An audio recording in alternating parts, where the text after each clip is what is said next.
Shalom. Masih tetap antusias. Saudara, bolehkah sekali lagi saudara bangkit berdiri bersama-sama?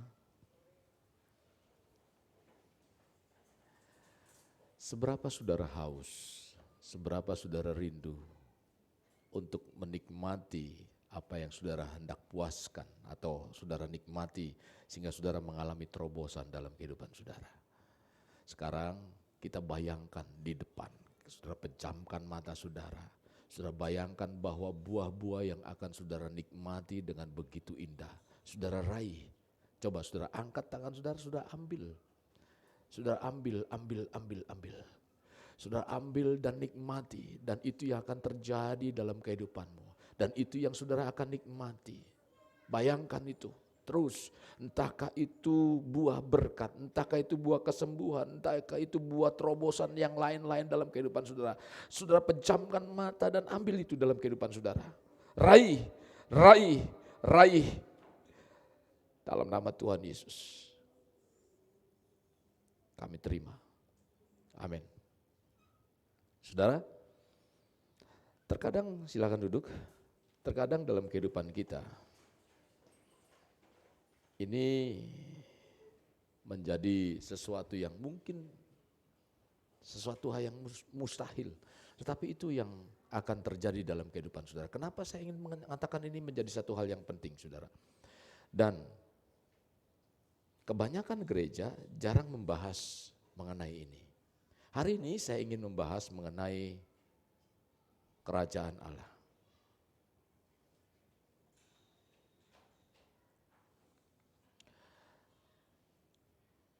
Kerajaan Allah, kadang-kadang saudara sekali lagi saya katakan tadi, kebanyakan gereja jarang membahas tentang atau mengenai kerajaan Allah. Padahal kerajaan Allah merupakan rencana awal Bapa Surgawi.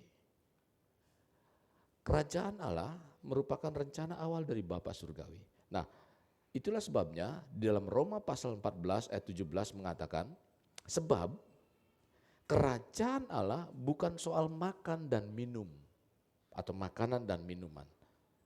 Tetapi soal kebenaran, damai sejahtera dan sukacita oleh Roh Kudus. Jadi kerajaan Allah itu bukan soal makanan. Ya, wah ini menggiurkan memang makanan ini.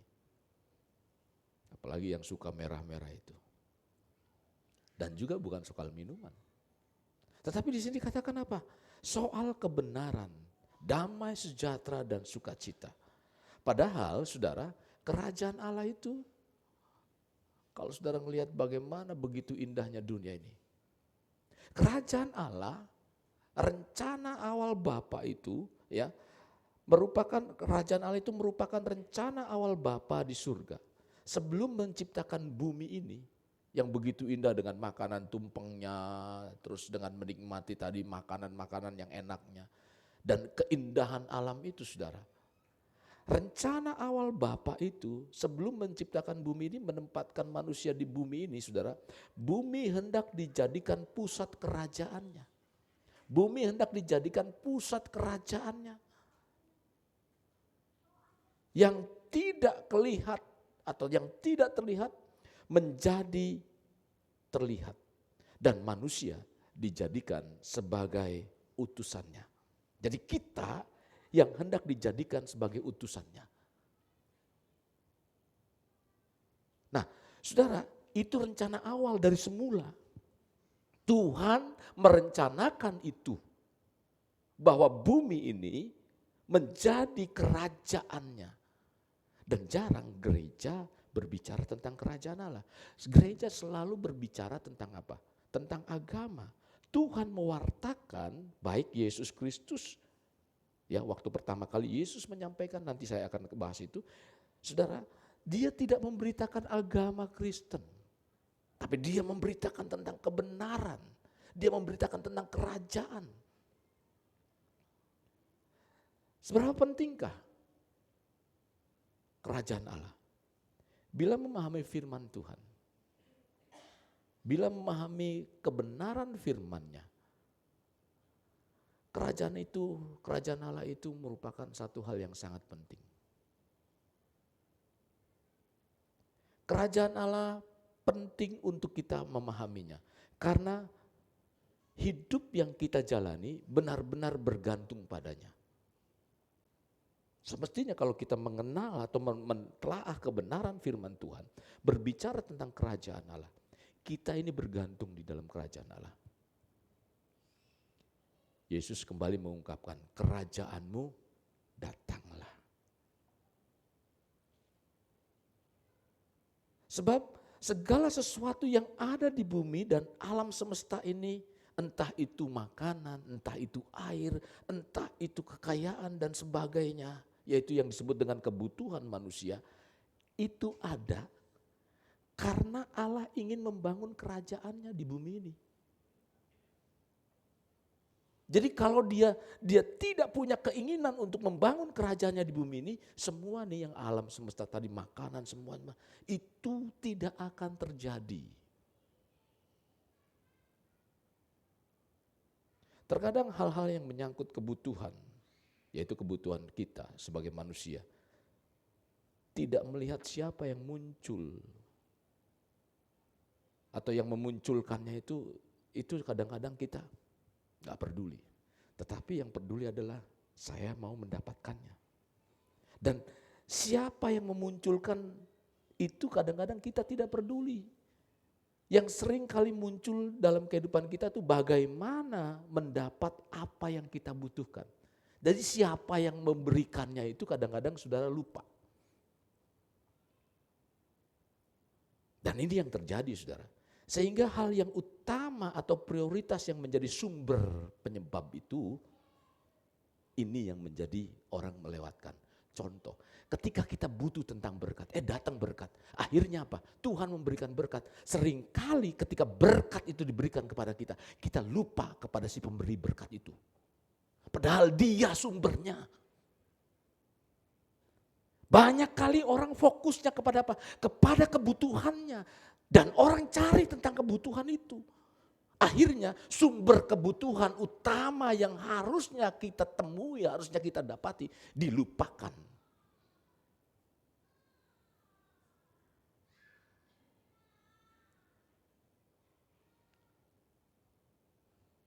Kadang-kadang kita nggak peduli.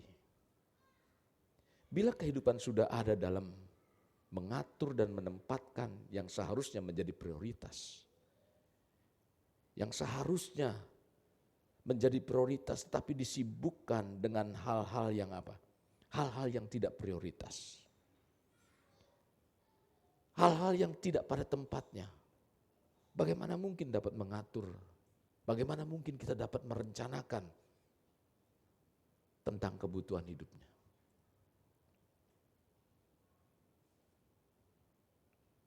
Kita seringkali sibuk dengan hal-hal yang tidak pada tempatnya.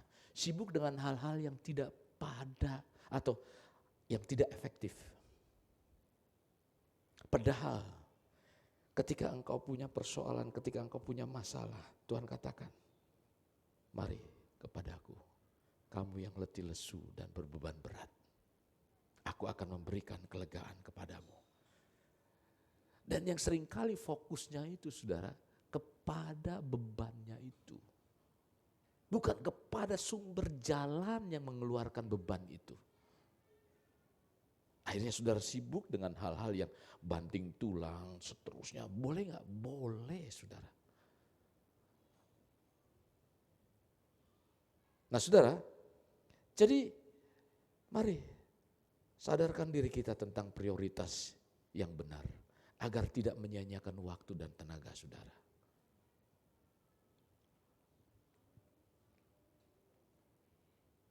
Mengapa memahami ini begitu penting dalam pembahasan tentang kerajaan Allah?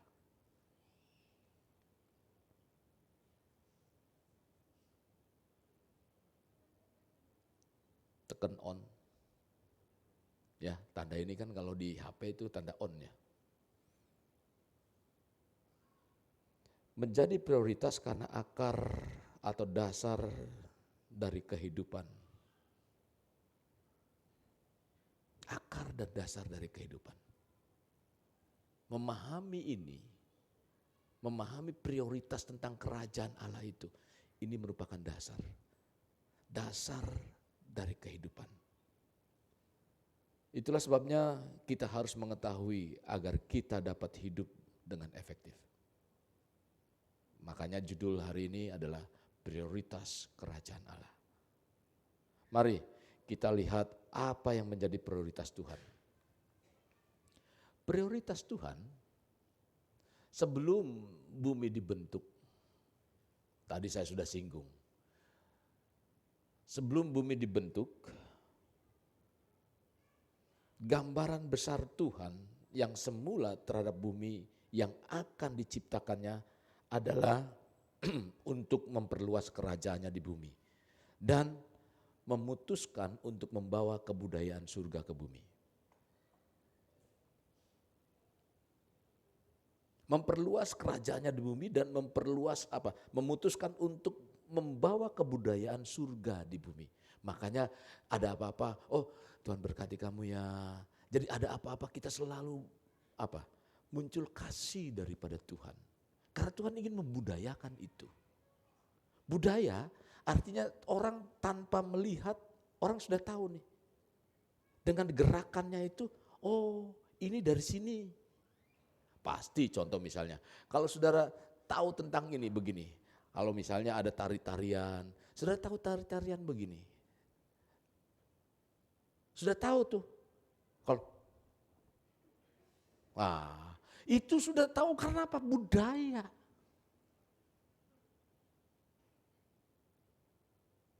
Nah Tuhan ingin itu terjadi. Budaya surgawi ada di bumi. Jadi bumi ada karena prioritas utama Bapa Surgawi adalah menetapkan kerajaannya. Ini ada karena Bapa rindu kerajaannya ditegakkan di muka bumi ini. Itu yang menjadi prioritas.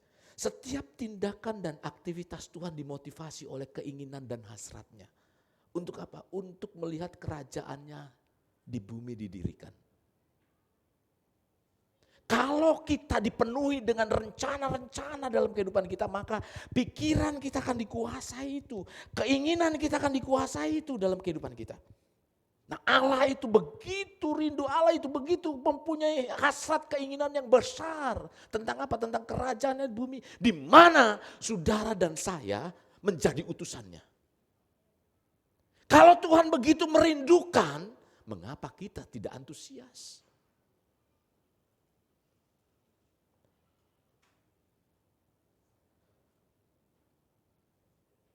Prioritas utama Tuhan bukan seperti yang dikatakan oleh Abraham Maslow.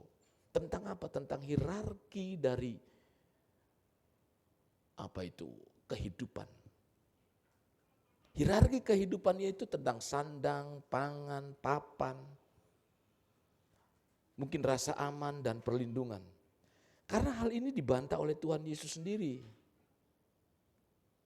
Tuhan membantah sesuatu yang bertolak belakang. Dalam Matius pasal 6 ayat 25 di situ katakan apa? Karena itu aku berkata kepadamu, janganlah kamu khawatir. Janganlah khawatir akan hidupmu, akan apa yang hendak kamu makan atau minum. Dan janganlah kamu khawatir pula akan tubuhmu, akan apa yang hendak kamu pakai. Bukankah hidup itu lebih penting daripada makanan dan tubuh itu lebih penting daripada pakaian? Kasih Kristus. Pernyataan ini atau pernyataan Yesus ini mengungkapkan kelemahan tentang prioritas manusia. Apa prioritas manusia? Kebutuhan hidup. Tuhan pasti menjawab kebutuhan hidupmu. Maka Tuhan abaikan itu. Jangan khawatir tentang kebutuhan hidupmu, kau makan, minum. Coba saudara perhatikan gembel. Gembel aja masih bisa makan. Masa engkau yang punya Tuhan, Engkau yang mengaku diri anak Tuhan. Engkau yang berkata Tuhan yang pelihara. Engkau khawatir dengan kehidupanmu. Tuhan katakan jangan khawatir. Kalau hidup imanmu benar, kalau engkau menempatkan Tuhan benar dalam kehidupanmu, yakin engkau tidak usah khawatir. Tuhan pasti buka jalan, Tuhan pasti buka rencana-rencana yang begitu luas, begitu indah dalam kehidupanmu.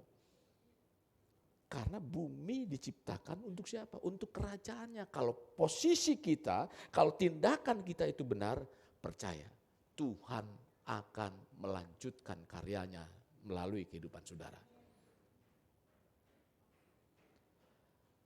Nah saudara, hal-hal yang penting, yang kurang penting dalam kehidupan kita itu dianggap kurang penting oleh Yesus itu. Itu yang menyebabkan Yesus mengatakan jangan khawatir. Karena Yesus menilai, saudara, kebutuhan-kebutuhan dasar ya untuk pemeliharaan hidup seharusnya tidak lagi menjadi pendorong utama untuk kita bertindak. Tidak menjadi pendorong utama. Karena dengan rasa khawatir, saudara, ketika engkau khawatir, engkau akan ditawan oleh pikiranmu. Engkau akan ditawan dengan perasaanmu. Ketika engkau khawatir, pikiranmu, perasaanmu, tindakanmu, saudara akan dikuasai dengan rasa khawatir itu. Maka, saudara, ini yang menjadi satu hal yang mengganggu. Kalau sudah dikuasai, pikiran, perasaan, maka muncul ketakutan dalam kehidupanmu. Betul?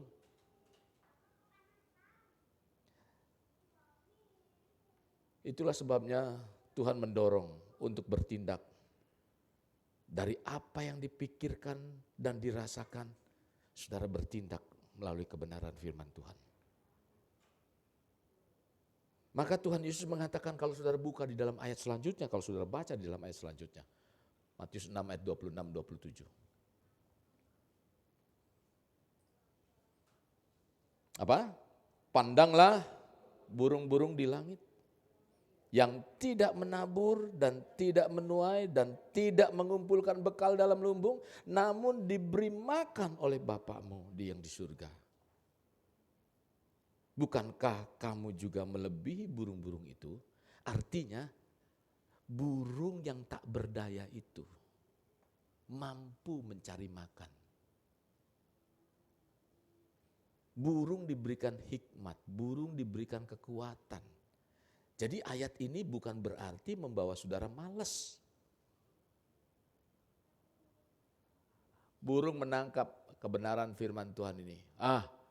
Bilang apa? Burung-burung di udara tidak menabur. Betul, aku gak menabur, aku gak menuai. Tapi dia gak mau terbang cari makan. Mati atau hidup burung itu? Nah, sama halnya dengan anak Tuhan. Tuhan, aku anak raja. Terus Tuhan bilang burung di udara dipelihara. Ya sudahlah, aku tinggal berdoa aja. Mati saudara. Siapa yang mau kasih makan? Anak-anak saudara? Kehidupan yang lain? Ini menandakan. Artinya saudara, lakukan apa yang kau bisa lakukan. Kerjakan apa yang kau bisa kerjakan. Kerjakan dan doakan apa yang kau doakan.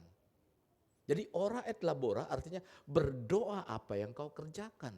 Bekerja apa yang kau doakan. Jadi kalau kita berdoa Tuhan berkati saya, lalu saudara tidak bekerja apa yang kau doakan, itu juga namanya salah.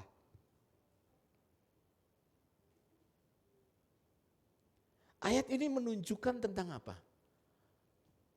Komitmen. Komitmen dari Bapa dalam memenuhi kewajiban sebagai pencipta terhadap ciptaannya. Ini komitmen Bapa, aku akan mencukupi. Apa yang dicukupi? Kebutuhan, bukan keinginan. Menjadi pejabat ingin punya helikopter, akhirnya apa? Disogoklah dengan helikopter. Nah ya ketangkeplah. ingin menjadi pejabat, nggak punya duit, pinjem, utang, ditagih, dia bilang sudah lunas. Itu karena memang menyatakannya begitu.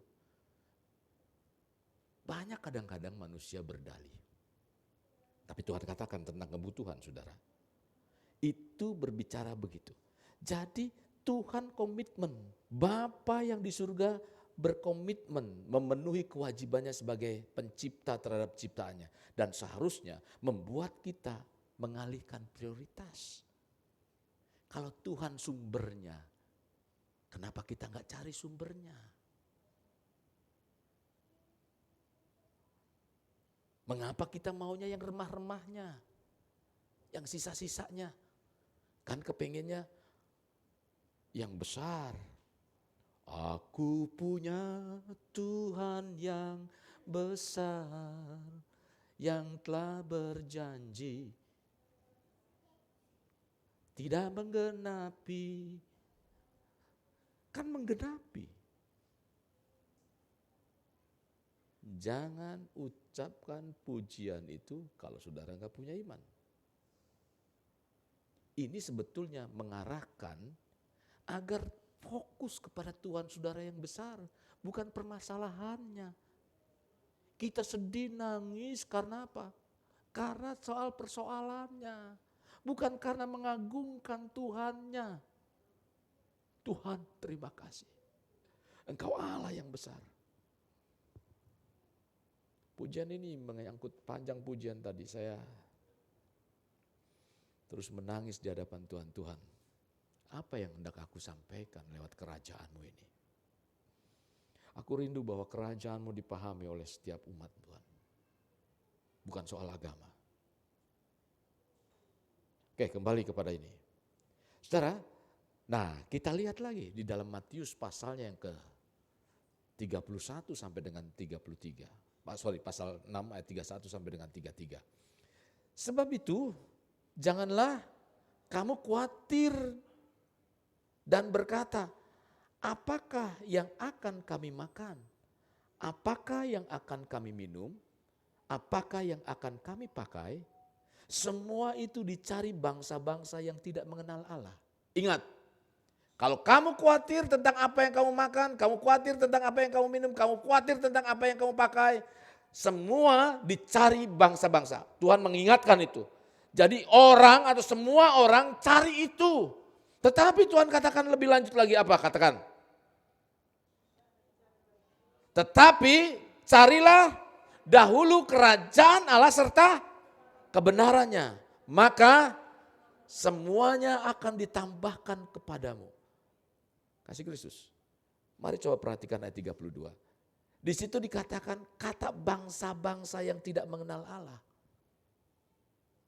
Bangsa-bangsa yang tidak mengenal Allah. Semestinya orang yang mengenal Allah tidak mendorong atau dimotivasi dengan kebutuhan dasar, tetapi memprioritaskan untuk mencari kerajaan Allah.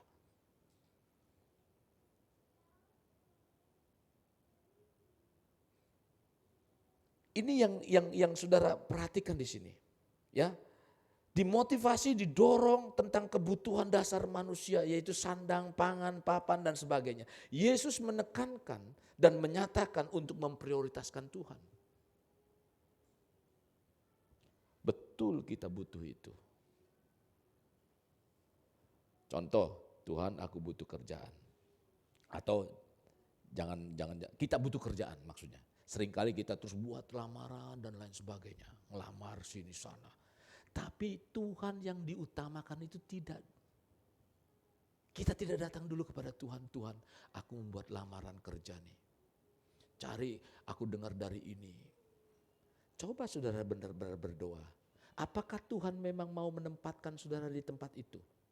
Ketika saudara mau menempatkan itu di sana, Tuhan buka jalan. Saudara mau buka usaha. Saya berbicara kepada anak-anak saya, kalau kamu buka usaha, ini begini-begini, ada peluang. Tetapi bukan berarti saya suruh mengajak mereka tentang apa yang dipikirkan itu saja. Tetapi coba gumulkan itu. Usaha, rencana ke depan, kita berdoa berkata kepada Tuhan. Jadi itu yang dikatakan, kebutuhan, tapi prioritaskan untuk mencari kerajaan Allah dulu, cari Tuhan dulu. Tapi kita sibuk dengan rencana kita sibuk dengan masa depan kita. Apa nih, giliran udah kejeblos, Tuhan tolong Tuhan. Aku begini. Kamu gak minta kepada aku, giliran udah kejeblos kamu minta tolong. Betul? Siapa yang Tuhan yang bertanggung jawab, enak aja. Tuhan bertanggung jawab, aku tinggal sisa-sisanya aja, aku ngeberesin begitu. Kamu yang dulu punya rencananya. Halo? Jadi cari dahulu kerajaan Allah. Yesus menekankan dan menyatakan bahwa kerajaan Allah itu lebih penting dibandingkan dengan kebutuhan kita. Sandang, pangan, papan. Kerajaan Allah itu lebih penting. Ini ayat ini menunjukkan itu. Maka Yesus katakan, saudara, jadi prioritas. Kepada itu hendaklah menjadi prioritas kepada kita. Agar kita menemukan, memahami, dan masuk ke dalam kerajaan Allah. Kalau itu sudah menjadi prioritas, berarti kita memahami dulu nih. Sebelum kita menempatkan itu menjadi prioritas dalam kehidupan kita, maka kita pahami dulu. Contoh.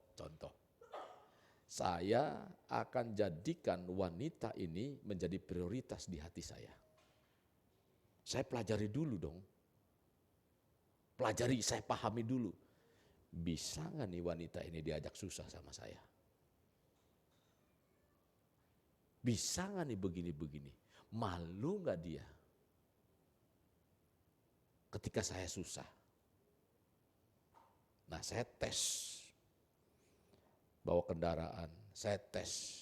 Waktu itu kerjaan saya seperti tukang ikan, tukang jual ikan, udang. Waktu itu saya jual udang. Di sini ada blontong.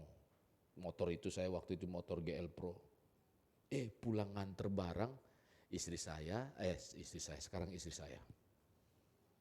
mantan pacar. Jadi pacar saya dulu kerja di daerah kota. Saya pulang ngirim barang itu di daerah Pluit. Kan pulang sekalian begitu. Saudara, pakaian kantor, pantopel, nggak tahu saya waktu itu istri saya saya belum tanya tuh ya. Dia malu nggak waktu itu? Saya nggak ngerti itu. Saudara bisa bayangkan pakai pantopel begitu, terus di bawahnya tong begitu, saya nambah. Nah, diuji begitu, lolos saudara. Ya, jadi sebelum menjadi prioritas dalam kehidupan kita, itu kita menemukan, memahami, diuji untuk masuk itu. Nah, kita pun sama. Saya ingin mengajak saudara, sebelum kerajaan Allah itu menjadi prioritas dalam kehidupan saudara, saya ingin membuka tentang kerajaan Allah itu. Agar saudara menempatkan dalam hidup saudara bahwa kerajaan Allah menjadi prioritas dalam hidup saudara. Tuhan menjadi prioritas dalam kehidupan saudara. Nah, saudara-saudara yang kasih dalam Tuhan, setelah kita melakukan apa yang Yesus perintahkan, ayat 34, saudara perhatikan. Kalau saudara baca di dalam kitab Matius pasalnya yang ke-6 ayat 34. Apa? Nah, itu ayat terkenal sebetulnya saudara. Saya nggak tampilkan di sini sengaja. Tahu? Sebab itu janganlah kamu khawatir tentang hari. Karena hari besok mempunyai kesusahan sendiri. Kesusahan sehari cukuplah sehari. Jadi Tuhan membatasi loh, ingat loh. Kamu punya susah, kalau kamu cari aku, ingat. Kesusahan sehari cukup sehari. Tetapi kita gak pernah jujur dengan kehidupan kita. Kita selalu ingin tampil dengan apa? Dengan tampilan-tampilan daging. Lihat. Tapi rohnya, ditimpa angin badai goyang. Bagaimana saudara mau bertahan nanti ke depan? Bagaimana saudara akan mengalami terobosan dalam kehidupan saudara? Terobosan tentang kehidupan itu. Ketika pesawat terbang, naik tinggi ke atas, pasti akan terjadi turbulensi. Suatu saat nanti pasti akan terjadi turbulensi. Apa itu? Goncangan-goncangan angin yang naik turun. Apakah pilotnya langsung apa? Sudah, para penumpang hari ini karena kita lagi terbang, lalu ada turbulensi, ada goncangan badai yang besar, siap-siap meninggal ya. Siap-siap kita mau turun. Gak sanggup lagi. Itu pilot yang apa kira-kira? Wah, ini celaka nih. Nah, saya mengatakan, biar pemerintah, biar siapapun yang mengatakan akan terjadi resesi, saya sebagai pilot, saudara akan mengalami terobosan. Ikuti, supaya nggak celaka, ikuti panduan pilot itu. Mari kita kencangkan ikat pinggang, gunakan ikat pinggang, ya. Kalau turbulensi begitu suruh apa? Suruh pasang apa? Sabuk pengaman. Truk, saudara, wah itu mah bohong-bohongan kali. Akhirnya apa? Pala sudah benjol, pala sudah berdarah-darah karena apa? Buang, buang, buk, buk, buk. Rasain loh. Karena gak ngikutin. Nah, saudara yang kasih. Jadi ini firman Tuhan mengatakan seperti itu. Jangan khawatir, kesusahan sehari cukup sehari. Maka kita perlu mengetahui tugas utama yang Tuhan perintahkan. Tugas utama yang Tuhan perintahkan kepada kita, kerajaan Allah. Jadi saya menjabarkan tentang awal mandat yang Tuhan berikan ya kepada kita sebagai manusia. Hal ini tadi saya sudah jabarkan. Dapat dilihat dengan jelas tentang apa yang ditugaskan. Bapa Surgawi dalam menciptakan bumi dan menempatkan manusia tentu ada dalam idenya. Tadi saya sudah katakan, ini bumi diciptakan karena idenya Tuhan. Manusia ditempatkan karena idenya Tuhan. Akhirnya beranak pinak. Ya, beranak pinak. Manusia Diana. Nah, mungkin sangat mengejutkan kita, bahkan sebagian besar manusia ini dikejutkan dengan pernyataan bahwa agama itu bukan ide Tuhan.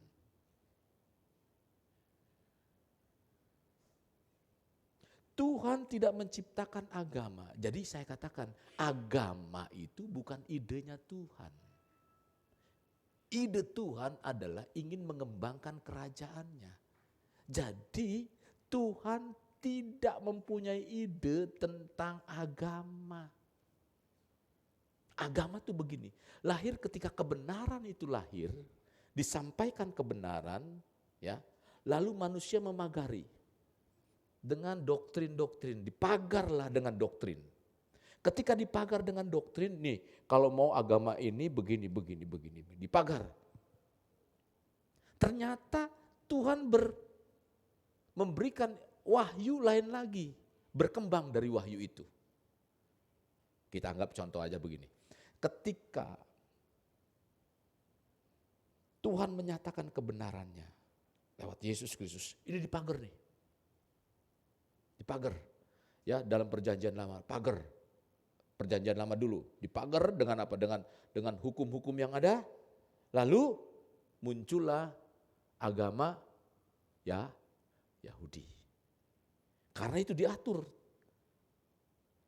Tata caranya diatur. Menyembahnya begini, doanya begini. Jadi kalau doa itu harus begini. Nah, makanya kekristenan sebetulnya kalau dibilang kamu doanya gimana sih? Bingung dah. Karena apa? Karena Kristen tuh gak ada tata cara untuk itu. Kamu harus begini, kamu harus begini. Itu agama mengatur itu. Ya terserah bagaimana hubungan kamu dengan Tuhan. Maka kekristenan itu sebetulnya bukan agama. Karena memang ada aturan pemerintah, ya kita harus cantumkan agama. Kekristenan harus saudara pahami adalah membangun kerajaan Allah, bukan membangun agama. Kalau membangun agama berbenturan satu dengan yang lainnya. Karena ketika berbeda doktrin, saudara bisa bunuh-bunuhan. Agama, jadi manusia mati paling banyak itu karena agama. Saudara teliti dah di dalam sejarah. Perang apa? Perang salib. Karena apa? Berbeda agama. Perang dulu waktu antara golongan Martin Luther dengan golongan yang namanya Katolik. Itu ribut juga karena agama. Berbeda aliran, bunuh-bunuhan. Masanya Martin Luther dengan masanya Anabaptis ketika terjadi reformasi tentang baptisan air. Itu bunuh-bunuhan. Bukan saja, oh beda ya, oh enggak. Ya udahlah beda-beda, enggak. Bunuh-bunuhan saudara. Jadi Tuhan, bukan idenya Tuhan tentang agama itu. Karena apa? Karena ketika ide semula Tuhan yang jauh lebih besar dan jauh lebih baik dari apapun yang manusia pernah impikan. Ide tersebut memperluas kerajaannya di bumi. Untuk memperluas kerajaannya di bumi ini atau dunia roh ke dalam dunia nyata. Jadi Tuhan ingin nih dunia roh nyata. Semua ini dari ini loh, angan-angan. Supaya nyata. Tuhan, ini enggak nyata ya. Aku kerja sudah sekian lama Tuhan. Aku kepingin dong, pengen sebuah sepeda motor, saudara. Waduh, Tuhan berkati Tuhan. Nyata turun berkat Tuhan. Ada motor. Tuhan aku ngontrak melulu Tuhan, jadi kontraktor, aku pusing pengen punya rumah lah, dikit-dikit kecil-kecil. Tuhan berkati aku rumah RSSSS, begitu Tuhan.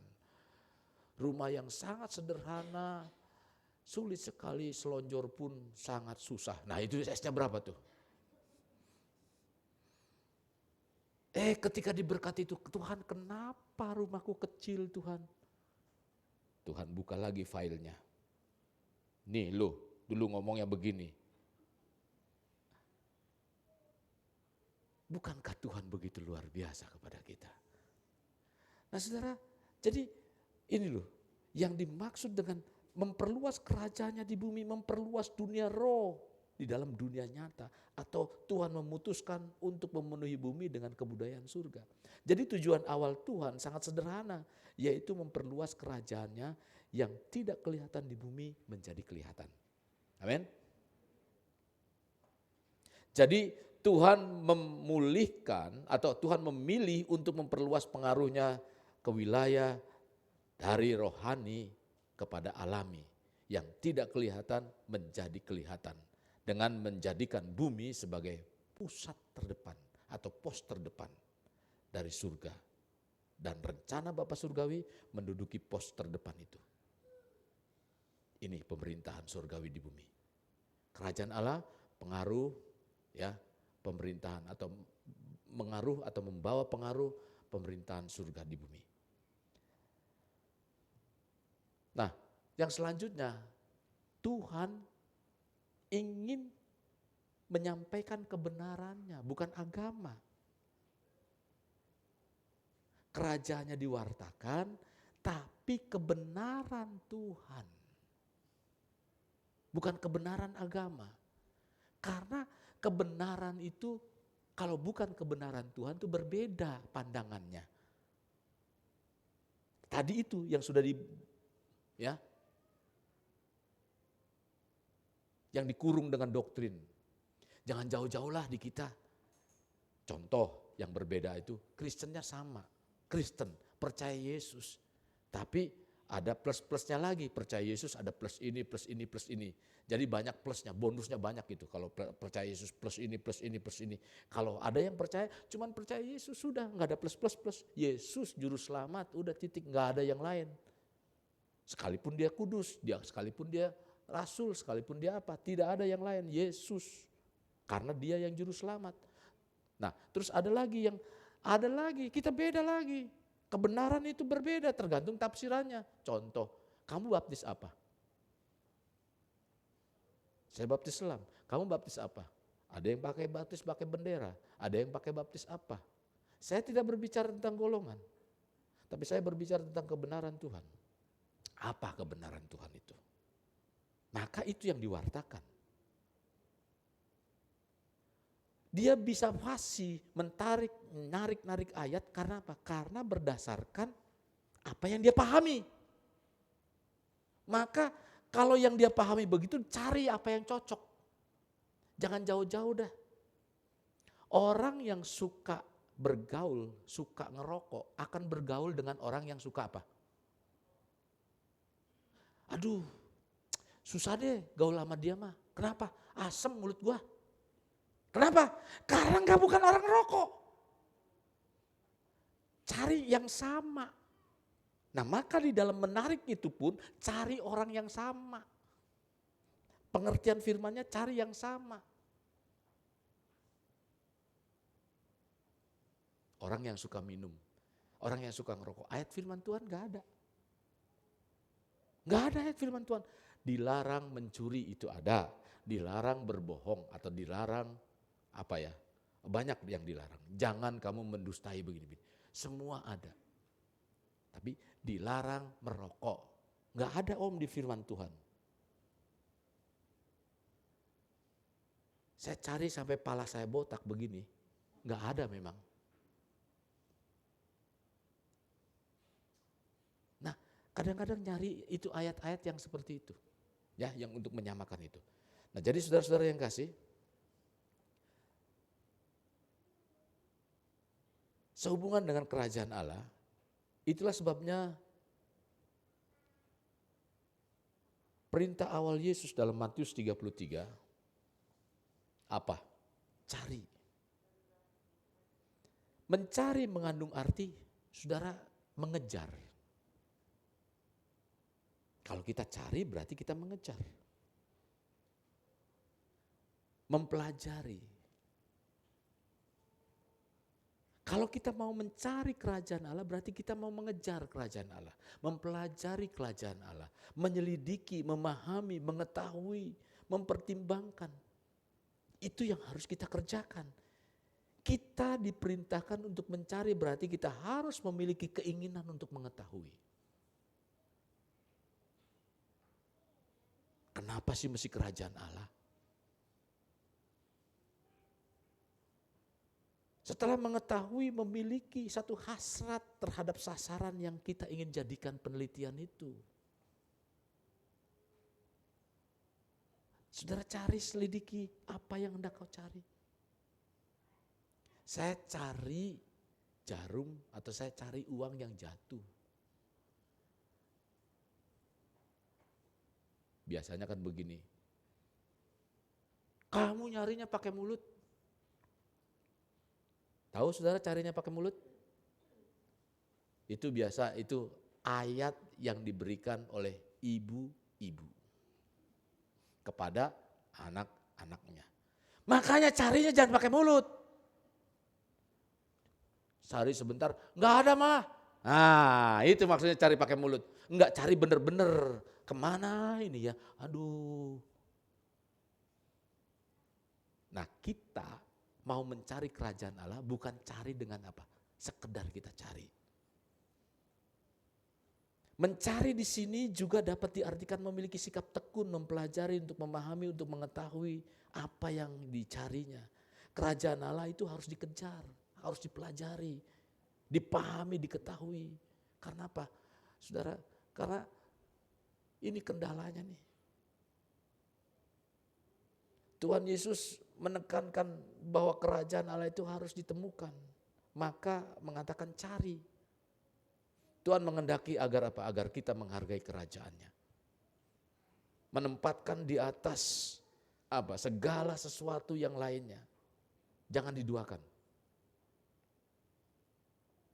Kerajaan Allah yang dimaksud saudara dalam Matius pasal 6 ayat 32 itu, ayat 33 itu, kedaulatan Allah atau otoritas aturan yang terutama. Itu yang dimaksud dengan kerajaan Allah.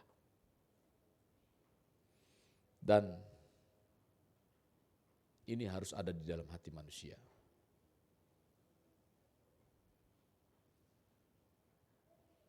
Maka di situ dalam bahasa perjanjian atau kerajaan itu dalam bahasa perjanjian baru itu satu kerajaan yang memiliki pengertian bagaimana ada kekuasaan, ada otoritas. Jadi ketika engkau mencari kerajaan Allah, di situ artinya mencari kekuasaan yang saudara punya kuasa. Maka artinya itu sama waktu di dalam perjanjian lama itu dalam Kejadian 1 ayat 26, kata kuasa atau dalam bahasa perjanjian lamanya itu mamkalah, bahasa Ibraninya itu. Mamlakah artinya pemerintahan. Tetapi di dalam pemerintahan ternyata mengandung arti berkuasa. Sama dalam perjanjian lama dalam kitab Kejadian 1 ayat 26. Ketika apa? Ketika manusia diciptakan menurut gambar dan rupa Allah, berkuasalah. Nah, jadi Tuhan memberikan kata berkuasa. Jadi ketika kita mencari kerajaan Allah, berarti sebetulnya kita mencari kenapa Tuhan memberikan kuasa kepada kita. Kenapa kita harus berkuasa atas ikan-ikan di laut, atas ini begini. Tujuannya untuk apa? Nah itu kata mempelajari. Penting gak kira-kira? Kenapa Tuhan memberikan kata-kata itu kepada kita? Kata-kata berkuasa itu. Nah, saya ingin ajak kepada saudara, kenapa itu diberikan kepada saudara? Dalam ayat ini.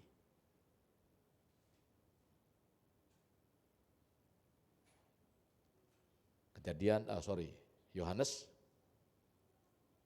pasalnya yang ke 1 ayat 12 apa? Tapi semua orang yang menerimanya diberi apa? Kuasa untuk diberi kuasa untuk menjadi anak-anak Allah. Nah, kita pahami.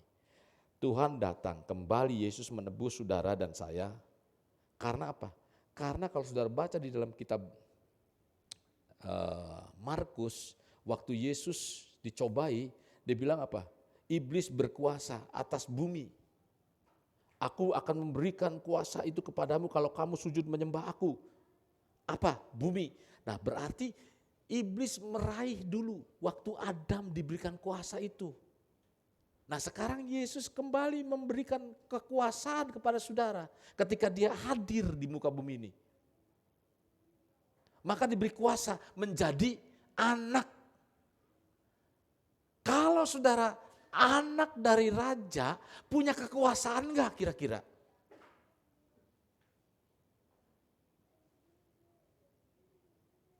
Kembali kuasa itu diberikan kepada siapa? Kepada saudara.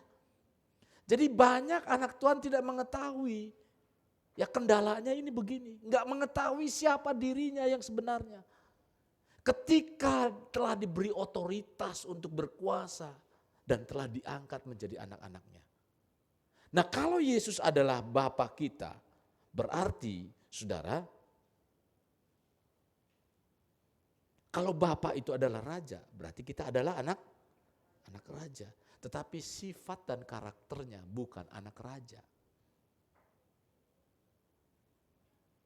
Sifat dan karakternya seperti apa? Seperti pengemis. Datang kepada Tuhan gak percaya seperti, Tuhan bagi dong, Tuhan datang doa, cuman hanya doanya apa? Ayo jujur. Tuhan terima kasih engkau sudah berkuasa, dahsyat dan lain. Yang ada dalam pikirannya selalu doanya apa? Kebutuhannya. Berkati aku Tuhan, nangis-nangis. Aduh Tuhan kenapa begini nasibku sedih sekali Tuhan. Aduh Tuhan. Untung saya bukan Tuhan, saya mah kelepak sama saya. Wah dasar lu. Lu bisanya nangis dulu, lu yang salah minta sekarang minta gua yang suruh tanggung jawab. Ini kadang-kadang begitu. Coba. Ya. Kalau kita tahu bahwa Tuhan itu adalah raja kita. Bapa adalah raja. Sehingga tidak mengetahui identitas, kemampuan dan otoritas itu. Kita tahu mestinya otoritas itu. Seperti inilah yang diinginkan iblis. Karena dulu Yesus menebus kita adalah orang-orang yang diturunkan dari tahta itu. Kita dikalahkan. Manusia dikalahkan. Dipatahkan semangatnya, udahlah lu pokoknya diem. Ada apa-apa, enggak berkuasa tuh, enggak berkutik tuh. Waduh, iya. Padahal saudara punya kuasa. Hei, gunakan itu. Dengar, enyah, maka dia enyah. Jangan jauh-jauh, kita mesti gampang aja. Tuhan Yesus, ingat kisah Tuhan Yesus ketika dia datang begitu ada orang kesurupan. Dia udah mulai ketakutan. Kenapa? Dia terang.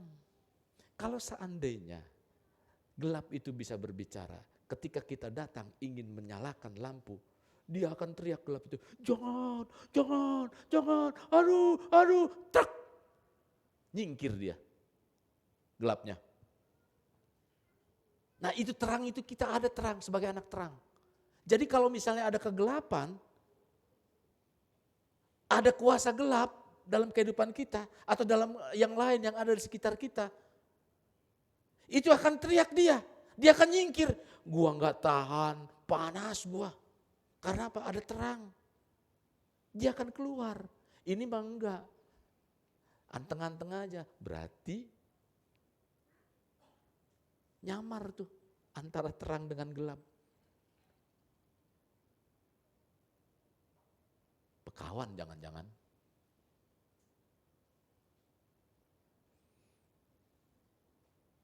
Saudara, jangan mudah dikalahkan. Contoh Tuhan Yesus seperti anak terhilang. Ketika terhilang, dia tahu di rumah bapaknya. Anak terhilang, dia apa? Dia pusing dengan makanannya. Dia teringat dengan apa? Dengan dia orang makan makanan babi aja begitu susah. Jadi saudara, musuh terbesar ini orang percaya bukan iblis. Bukan dosa. Sekali lagi, bukan apa? Bukan iblis, bukan dosa. Tapi apa? Ini kuasa Yesus nih sudah mengalahkan keduanya ketika mati di kayu salib. Jadi iblis itu sudah dikalahkan. Saudara punya kuasa. Dari mana? Itu Tuhan. Diberi kuasa nih, Markus itu coba. Ayo kita baca, ini sengaja saya nggak buka itu. Markus pasalnya yang ke-16 ayat 15 dan 16. Ini bukan diberikan kepada pendeta loh. Diberikan ke siapa? Coba saudara baca sama-sama. Sudah ketemu? 2, 3.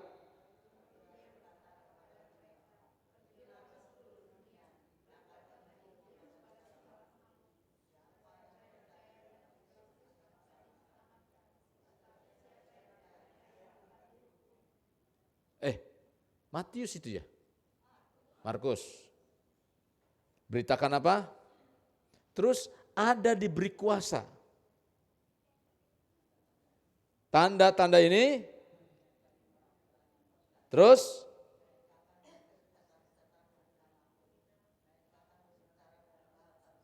ngusir apa? Demi. Nah makanya saudara tahu bahwa pendeta siapapun yang bisa ngusir setan, demi nama pendeta ini, setan keluar, maka dia nggak akan keluar. Tapi demi nama siapa? Yesus. Setan apa yang ada dalam diri kita? Setan duit, setan apa lagi? Hah? Banyak setan. Jadi saudara itu diberi kuasa ya untuk mengatasi semua ini. Musuh terbesar kita sekarang adalah ketidaktahuan atau kebebalan kita, saudara. Ketidaktahuan, kebebalan kita. Efesus itu ada. Efesus pasal 5 ayat 15. Karena itu perhatikanlah dengan seksama. Artinya dengan seksama. Arti kata seksama itu apa? Dengan baik, dengan teliti. Bagaimana kamu hidup, jangan seperti orang bebal. Orang bebal itu udah diajarin berkali-kali, nggak ngerti-ngerti, ya. Tetapi seperti orang arif. Banyak orang berpengetahuan tetapi tidak arif. Contoh tahu begini-begini, akhirnya dia nggak arif.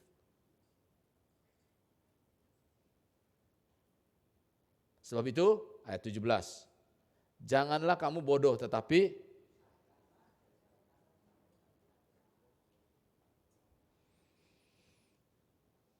Nah, yang tidak diketahui secara perlahan-lahan akan membunuh kita. Kalau kita bodoh, kita tidak mengetahui, perlahan-lahan ini akan membunuh. Membunuh apa? Membunuh hati, membunuh pengetahuan, membunuh segalanya. Kalau saudara nggak mau tahu.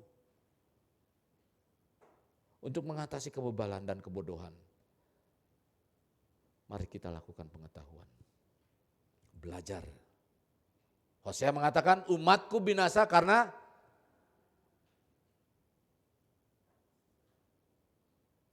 nah saudara-saudara yang kekasih,